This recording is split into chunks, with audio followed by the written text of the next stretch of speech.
Greetings everyone, I'm Kevin and this is my announcement video for the GlobetrotterAthon.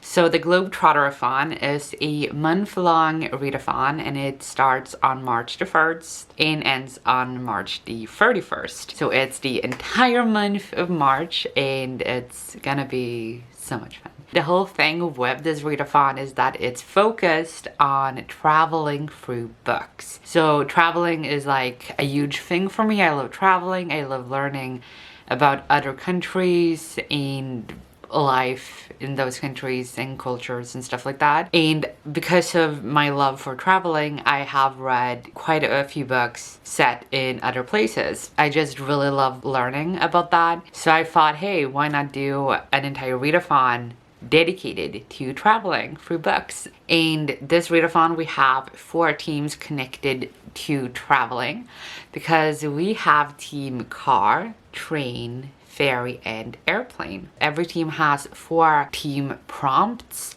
and I will go through those in a little while. And these prompts has something to do with the transportation thing and I will explain that in a second. But first, here are some introductions and greetings from the team leaders. Hi everyone, it's Charlotte from Clumsy Charlotte and I'm so excited to be a part of this readathon, the GlobetrotterAthon. I will be the team leader for Team Car and it will be so much fun to just travel across the world with all of you.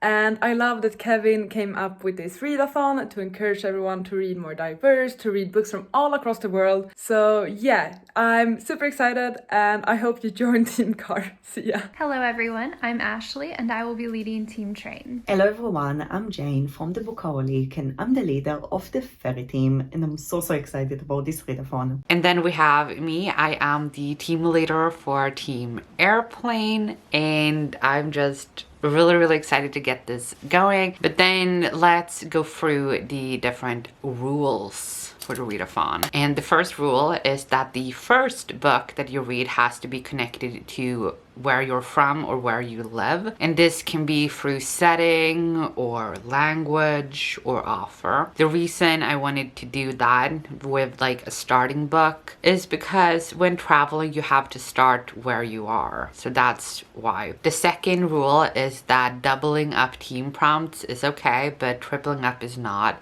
There are only 4 team prompts. And because it is a long readathon, I want it to be as accessible as possible. So if you have a book that fits 2 prompts for the teams, that's fine, but tripling up is it's not. So doubling up is okay, tripling up is not. And this also goes for the bonus prompts. There are also 4 bonus prompts and you can double them up but not triple them up. Technically one book can do 4 prompts, 2 team prompts and 2 bonus prompts. Like how you want to do that is up to you. And the next rule is that you can only count up to 2 countries per book. One book can never be more than 2 countries, even though it's set in 10. And the last rule is that if a book is set in a country or a continent that the author isn't from, you can count both the setting of the book as one country and continent and the author's country or continent as the second one. Now we're going to look at the points. So the first point is that you get 5 for each continent because there aren't that many continents as there are more countries. So I want there to be more points for countries because you can visit more countries than continents. Continents is more limited, but countries is not. You will most likely not read a book for each country in the world, but you might read a book for each continent. That's why. So you can get 5 points for each team prompt and you can only complete 1 team prompt per book. You can't, I mean, like you can read 1 book and complete 2 team prompts, but you can't read 5 books for 1 team prompt. The maximum is 5 points per prompt, which is there are 4 team prompts, meaning that you can get a maximum of 20 points for completing the team prompts. Then you can get 10 points for completing a bonus prompt. There are also 4 bonus prompts, meaning you can get a total of 40 points for completing all of the bonus points. But again, you can only complete a bonus prompt once. You can read 5 books for 1 prompt, but you can't count all 5 for that prompt. And it's the same way with countries and continents. If you have read 1 book for Africa, you get 5 points. You won't get another 5 points because you've already visited Africa. So if you read 2 books for Africa, you only get 5 points because Africa it's still just 1 continent, even though you visited it twice. I hope this makes sense. I'm sorry. I hope this makes sense. Then we have the bonus points. These are a little bit more challenging, let's say. They are a little bit more challenging. The first thing is that you get 50 points if you visit 3 countries in 3 different continents. So this can be that you visit Canada, Jamaica, and Mexico for North America, North and Central America. And you visit Nigeria, Kenya, and Tanzania for Africa. And then you visit New Zealand, Papua New Guinea, and Australia for Oceania.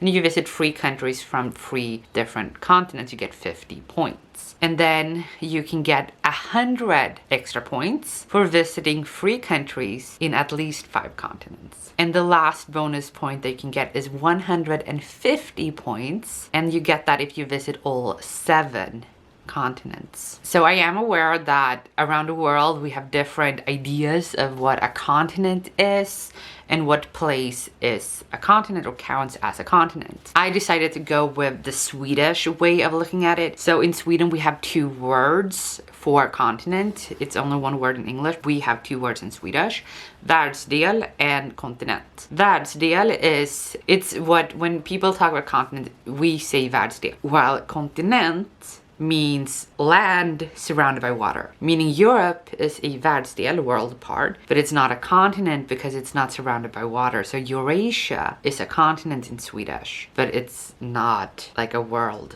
part. And I decided to go with the world part thing, världsdel, but it's not a word in English, so I use continent, of course. But the continents that I count in this readathon are in alphabetical order: Africa, Antarctica, and Arctic. I will explain later why. Asia, Europe, Oceania, North and Central America, and then South America. So the reason I decided to group together Arctic and Antarctica, the Arctic is technically not a continent.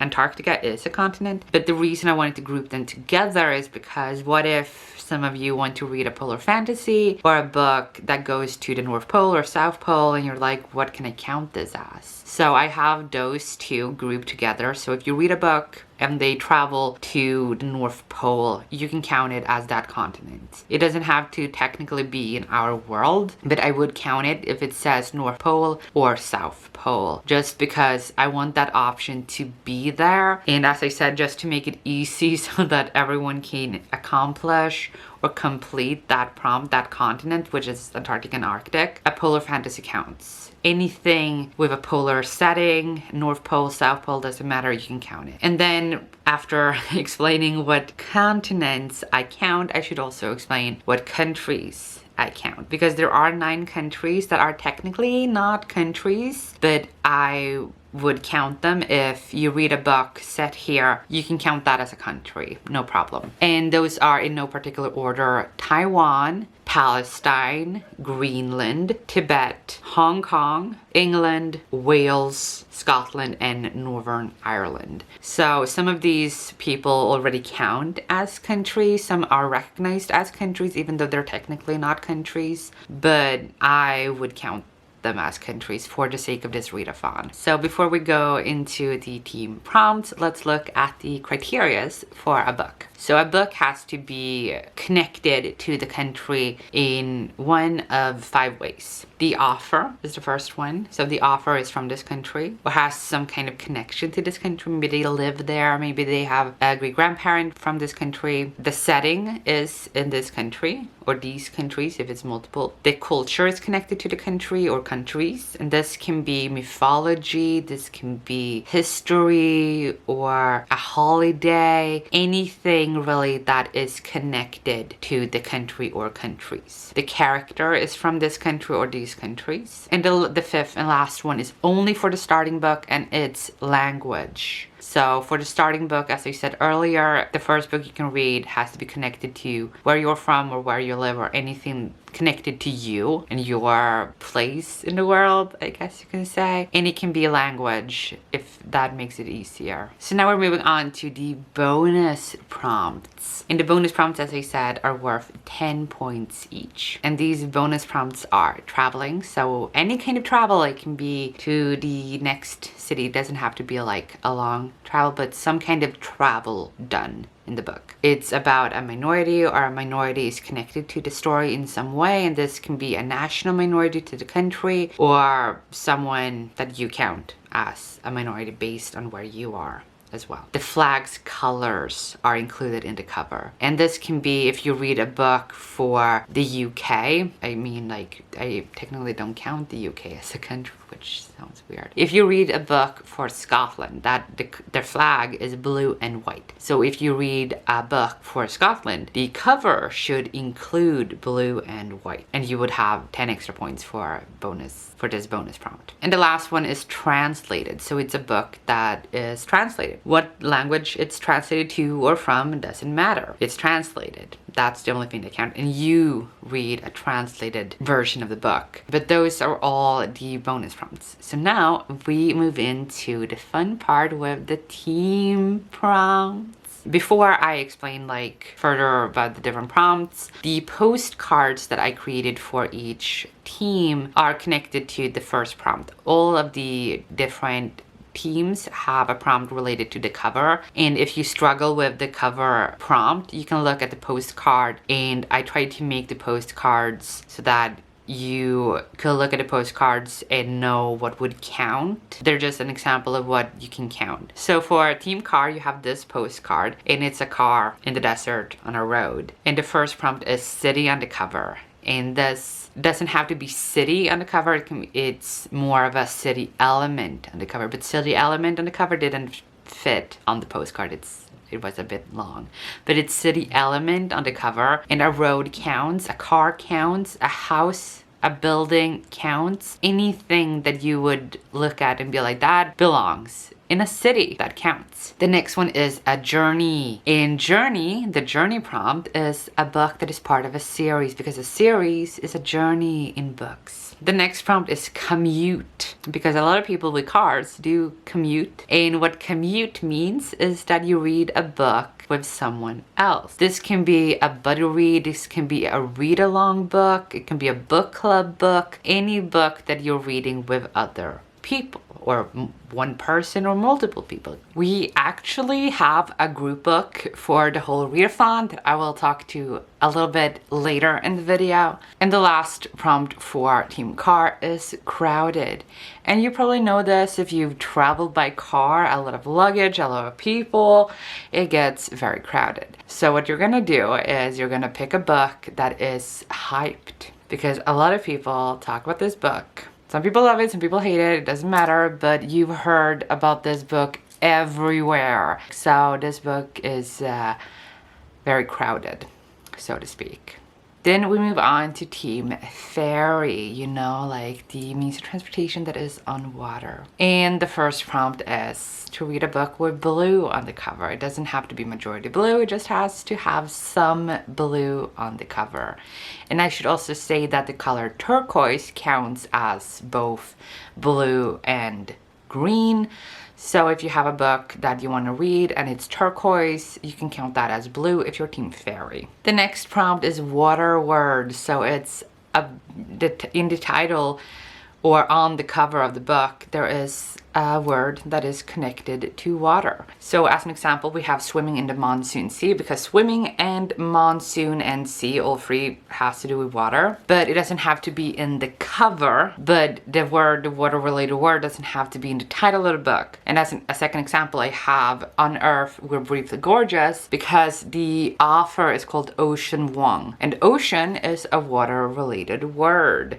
So this also counts, even though it's not in the title, it's in the author's name. So that counts as well as a water related word. And the next prompt is slow waters. And what slow waters means is that it's either a book that is, you know, slow, on the slower side, and that is entirely up to you what you think that means to you, because you're the person who's going to read the book. So if slow waters is kind of like creepy to you and you're like, oh, it's a haunted house, you read a book with that. A lot of these prompts are made so that you can go your own way with them. And the last prompt is relaxation, because a lot of people find it very relaxing with like the waves,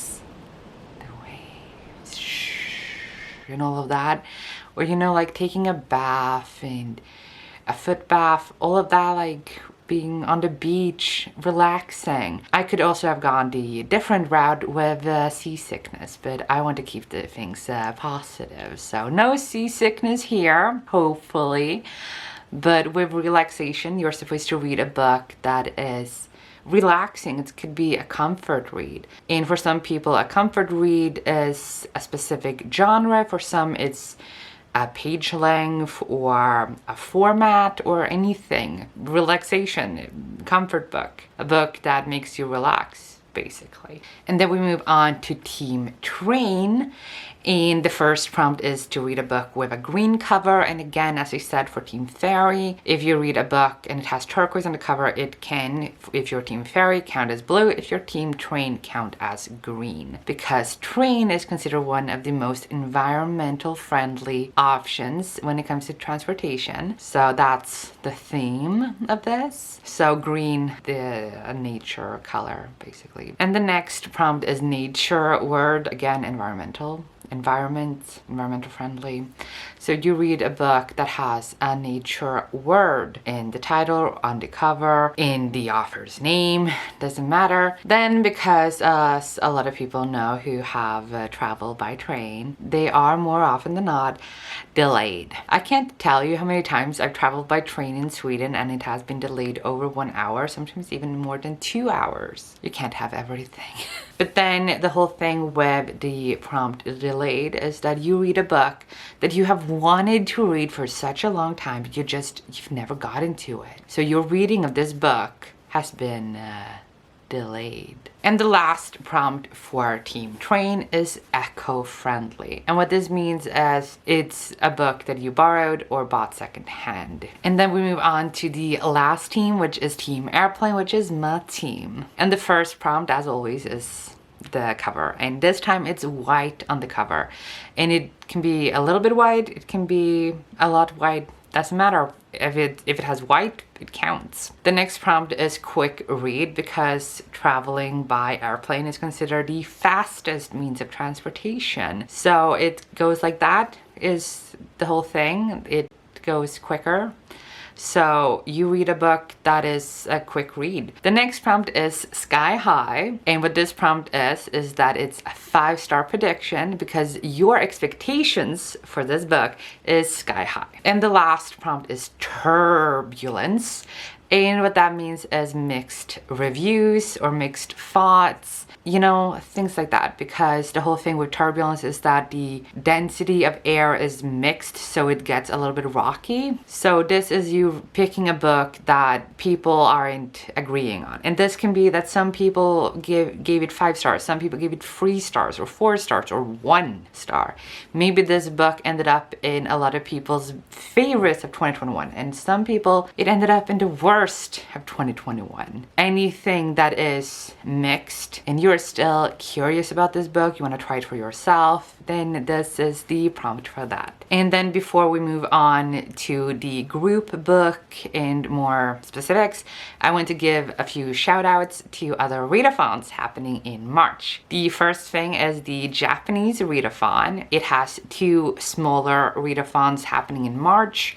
The first one is the mini manga readathon, which lasts from the 11th of March until the 13th of March. The second part of the Japanese readathon happening in March is the JP Lit readathon, which will last from the 14th of March until the 20th of March.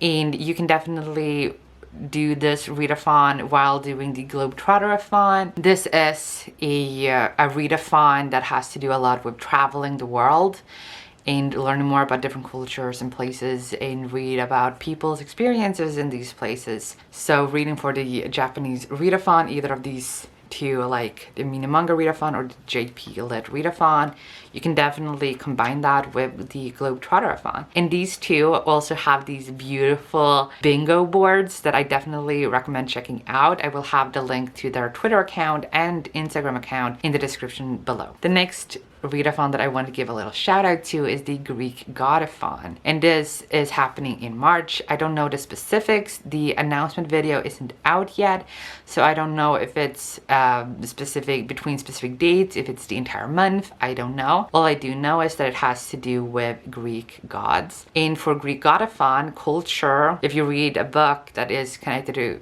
Greek gods, it definitely counts as Greece because of the culture criteria. So you can read for Greek Readathon as well in March. So those were just a few readathons that I wanted to give a shout out to that I plan on participating in together with the GlobetrotterAthon. I think that's going to be very interesting, and I think they mix very well as well. Like the whole point of the GlobetrotterAthon is that you can have a lot of freedom as long as you read from around the world. You can read whatever you want. And then we're moving back to the GlobetrotterAthon. At the end of the readathon, so at the end of March, we will have a little giveaway. So free books are going to be given away to 3 different people. So if 2 people end up on the same, I will randomize who wins. But there are 3 different ways to get the book. You are either the person with the most points, or the person who visited the most countries, or you're a random person from the winning team. These 3 will get a book from their wish list. And I will have the sign-up sheet down below so you can go into the forms and sign up for the readathon. And you will create a unique username so that I can keep track of who is who and all of that. But you can also check if you want to be part of the giveaway or not. And that is a way for me to, again, track all of that. You will be able to give a link to your preferred wish list. And then it's time to talk about the group book that we're all going to be reading in the readathon in March. And we're going to have a live show at the end, either at the end of March or in early April, depending on how it's going and all of that. But we haven't set dates for the live shows yet. But the group book that we're going to be reading is Luck of the Titanic by Stacey Lee. And I am super excited about this, honestly. When I found out about this, I was just so interested, so intrigued, and I just bought it immediately. This is about a Chinese woman who wants to go to the US, but because she's Chinese, she's not allowed on the Titanic. So as she is kind of like an acrobatic gymnast or an acrobatic dancer, something like that, she goes on board and says that she's part of the circus team. And what I'm very interested in finding out, as we all know what happens to the Titanic, so what is going to happen to her? Is she gonna make it to the US? What is going to happen to her on the Titanic? I have so many questions, and I'm very interested in finding out. So that's all the information for the GlobetrotterAthon. I will leave everything linked down below so you can get the drive with the different graphics, the postcards, all of that, the rules, the bonus points, all of that is down below in the description box. The sign-up sheet is also there, and the links to the readathons that I gave a shout out to are also in the description box, as well as the links to where you can find our team leaders. So all of that information is down in the description box. And I really hope that you will sign up and join us on this journey around the globe with GlobetrotterAthon. I know that sounded very cheesy, but thank you so much for watching and good reading. Bye.